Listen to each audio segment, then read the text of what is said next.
নমস্কার বন্ধুরা, আমার নাম শিপন। আপনারা দেখতে শুরু করেছেন আমার YouTube channel DIY with Shipon. বন্ধুরা, সম্প্রতি আমি সোনারপুর মিশনপল্লীতে আশুতোষের নার্সারি ভিজিটে গেছিলাম। সেখানে গিয়ে দেখলাম ওর কাছে বেশ কিছু সুন্দর সুন্দর বগনভিলিয়া গাছ এসছে। তো আমি আপনাদের আজকের এই ভিডিওতে সেই গাছগুলো দেখাবো। আর বন্ধুরা, ভিডিওটি দেখতে থাকুন। যদি ভিডিওটি ভালো লাগে তাহলে লাইক ও শেয়ার করবেন, আর চ্যানেলে নতুন হলে চ্যানেলটি সাবস্ক্রাইব করবেন। আশুতোষ, এই গাছটা তো দারুণ। হ্যাঁ, এই গাছটার নাম কি? এটা হলো গোল্ডেন মস। এই বগনভিলিয়ার নাম গোল্ডেন মস। এর পাতাটা গোল্ডেন কালারের, পাতাটা গোল্ডেন আর ফুলটা মফ কালারের। হ্যাঁ, লাইট মফ। হ্যাঁ, দারুণ গাছটা। বাহ, আমার তো খুব পছন্দ হয়েছে গাছটা। এই গাছটার দাম কত? এই বড় গাছটার দাম 1200 টাকা। 1200 টাকা দাম। বাহ, এই গাছটা ফুল কভার দেয় বছরে? বছরে 4 বার ফুল থাকে। আমি শুনেছি এই গাছটা হাই ব্লুমিং, হাই ব্লুমার। হ্যাঁ, মানে খুব ফুল হয়। হ্যাঁ, খুব। আর ফুলটা কতদিন থাকে? ফুল মোটামুটি 1 মাস আপনার লাস্টিং করবে। এই গাছে ফুল 1 মাস থাকে যদি ঠিকঠাক করে জল দেন আপনি। তাই? হ্যাঁ। বাহ, এরকম জল কিভাবে দিতে হয় গাছটা? জল গাছে যখন ফুল থাকবে তখন গাছের গোড়া বেশি ড্রাই হতে দেবেন না। আচ্ছা, মানে রেগুলার ওয়াটারিং করবে। আর ফুলে জল দেওয়া যাবে না, গাছের গোড়ায় জল দিতে হবে। তো অনেকে যে বলে যে বগনভিলিয়ায় বিকালে জল দেবেন না, তো সারাদিন রোদে তো গাছ শুকিয়ে যায়। না, ওরকম কোনো ব্যাপার নেই। আমি তো যখনই আমার গাছটা মনে হয়, যখন গাছে ফুল থাকে, যখনই আমার মনে হয় গাছে জল কম আছে, দিয়ে দিই। সে দুপুরে হোক, বিকালে হোক, রাতে হোক, সেটা নিয়ে কোনো ইস্যু নেই।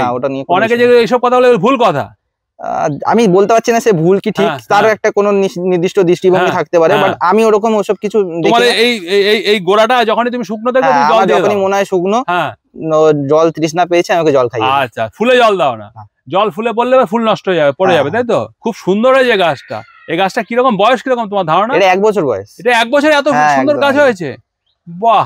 আপনারা যদি করেন বুগেনভিলিয়া, না, প্রথম 1টা বছর আমি সাজেস্ট করবো গাছটাকে বুশি করতে সাহায্য করুন, মানে সময় দিন। হ্যাঁ, 1টা বছর গাছটাকে শেপ দিয়ে দিলে তারপরে আপনি ফুল নিন, আলাদাই দেখতে হবে। আচ্ছা, তখন আর চিন্তা করতে হবে না ফুল নিয়ে। না, গাছটা আগে শেপটা আনতে হবে, এরকম সুন্দর শেপটা আনতে হবে। ছোটর মধ্যে গাছটা সুন্দর শেপ হয়েছে, সুন্দর ফুল হয়েছে। এই বগনভিলিয়াটাও দারুণ দেখতে। এটার নাম কি? এটা জিন্না ভারত।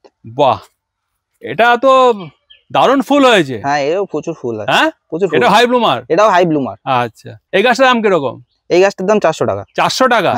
বাহ, এটাও তো বেশ ভালোই হয়েছে, গাছটা শেপটা ভালো হয়েছে। হ্যাঁ, একদম। এটা 400 টাকা বিক্রি করছো? হ্যাঁ, এর আরো ভালো শেপ দেওয়া যায়। আর আরো শেপ দেওয়া যায়? আমি এটা শেপটা একাই হয়েছে, এর কোনো শেপ দিইনি। খুব বেশি কাটিং করোনি? না।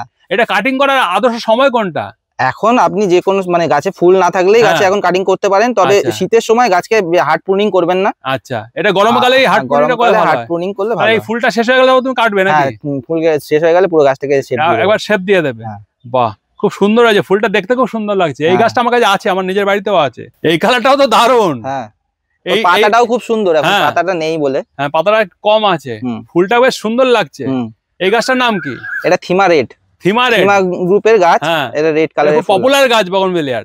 থিমা রেড সবাই চায়। হ্যাঁ, থিমা রেড। তবে থিমা যেটা মার্কেটে বেশি বিক্রি হয়, থিমা পিঙ্ক। আচ্ছা, ওটা দেখবেন সাদা পিঙ্ক মিক্স করা হয়, কিন্তু থিমা রেডে শুধু লালই হয়, ওটা মিক্স হয় না। এটা কম পাওয়া যায়। এটা নতুন ভ্যারাইটি। আচ্ছা, এটা দাম কি রকম? এটার দাম 600 টাকা। 600 টাকা? ছোট গাছও পাবেন, সেগুলো কম দামে আসবে। আচ্ছা আচ্ছা, খুব বড় গাছ নিতে গেলে একটু দাম বেশি। আচ্ছা, কালারটা দারুণ হয়েছে, বিউটিফুল। এটাই তুমি বলছো মাটিটা ভিজিয়ে রাখতে? ও, গাছে ফুল থাকলে গোড়া শুকাতে দিলে চলবে না? তাহলে ফুল ঝরে যাবে। অসাধারণ হয়েছে গাছটা, ছোটর মধ্যে দারুণ, খুব সুন্দর। আমব্রেলা শেপে হচ্ছে গাছটা। হ্যাঁ, হ্যাঁ, এর ফুলগুলো অনেক বড় বড়। হ্যাঁ, এই তো আমব্রেলার মতো হচ্ছে। এর নাম কি? এটাকে বলা হয় বাটার কাপ। Butter cup? বাহ, এর কালারও তো দারুণ। হ্যাঁ, খুব সুন্দর। এই গাছটার দাম কত? এই গাছটার দাম 800 টাকা। 800 টাকা? আরে বাবা, অসাধারণ গাছটা, আমার খুব পছন্দ হয়েছে গাছগুলো। হ্যাঁ, অ্যাকচুয়ালি বড় গাছ তো। ছোট গাছ হলে দাম কম হবে। ছোট গাছে কিরকম দাম হয়? আপনি 300 থেকে 400 টাকার মধ্যে পেয়ে যাবেন। পাওয়া যায়। এই গাছের নাম কি? এটা পিভিসেন, একটু পুরনো ভ্যারাইটি। হাই ব্লুমার, প্রচুর ফুল দেয়। প্রচুর ফুল দেয়? পাতাটাও একটু ভেরিগেটেড হয়। যে দারুণ ফুল হয়েছে। বাহ, এই ধরনের গাছ, এই বড় গাছে কি দাম নাও তুমি? এরকম বড় গাছের দাম আপনার এই ভ্যারাইটিটার গাছের দাম পড়বে 700 টাকা। 700 টাকা? বাহ, এটা খুব সুন্দর হয়েছে গাছটা। ছোট গাছ পেয়ে যাবেন আপনি 100-200 টাকার মধ্যে। এটা 100-200 টাকা ছোট গাছ পাওয়া যাবে। আর এই গাছটা 700 টাকা? দারুণ দারুণ দারুণ বুশি হয়েছে। তো এই গাছ করতে গেলে তোমার রোদ লাগবে, যত রোদ দেবেন তত ভালো। যত রোদ দেবো তত ভালো ফুল হবে। আর গাছের গোড়াটা ভিজিয়ে রাখতে হবে, ফুল আসবে যখন ফুল থাকবে। গাছে ফুল থাকলে গোড়া একদম ভিজিয়ে রাখতে হবে, নয়তো গাছের ফুল তাড়াতাড়ি ঝরে যাবে। আচ্ছা, আর গাছের ফুলেও জল দেওয়া যাবে না? এতে সার দিচ্ছ কি তুমি? দেখুন সার বলতে গাছে যখন ফুল থাকে না তখনই আমি খাবার দিই, আমি মিশ্র সার ইউজ করি। তুমি মিশ্র সার ইউজ করো? আর একটা জিনিস করতে পারেন, যদি ভালো মিশ্র সার না পান তাহলে খোল আর সুপার ফসফেট আর ডিএপি, আচ্ছা, গাছে যখন ফুল থাকবে না তখন এটা দিতে পারেন। আর যদি গরমকাল হয় সেক্ষেত্রে সর্ষের খোলটা অ্যাভয়েড করে বাদাম খোলটা ইউজ করতে পারেন, ভালো হবে। হ্যাঁ হ্যাঁ, আর এমনি ফুল থাকলে তখন আর কিছু দিতে লাগবে না। বছরে কবার ফুল হয়? এই তো 4-5 বার ফুল দেয়। 4-5 বার ফুল হয় বছরে? এই সিজনেই এটা এর 4th টাইম। এটা 4th টাইম কন্টিনিউ, ওই জন্য দেখুন না ডালগুলো ঝুলে গেছে, কাটতে পারিনি আমি। দারুণ গাছটা, এই গাছটা দারুণ হয়েছে। ছোটর মধ্যে দারুণ গাছ। হ্যাঁ, এইটা একটু মানে লতিয়ে পড়ে, এই গাছটা একটু স্ট্রং, নিচের দিকে মানে ক্যাসকেড টাইপের, মানে এর এফেক্টটা ক্যাসকেড এফেক্ট আছে। বাহ, এই গাছের নাম কি? এটা Hawaiian white. Hawaiian white, Hawaiian গ্রুপের গাছ এটা। এই গাছের দাম কিরকম নিচ্ছ? এই গাছটার দাম 800 টাকা। 800 টাকা, বিউটিফুল। এটাও কি হাই ব্লুমার? একদম, তো অনেক ফুল হয়েছে। হ্যাঁ, প্রচুর ফুল। কতদিন থাকবে ফুলগুলো? ওই 1 মাস থাকবে। 1 মাস থাকবে। বাহ, বিউটিফুল গাছটা।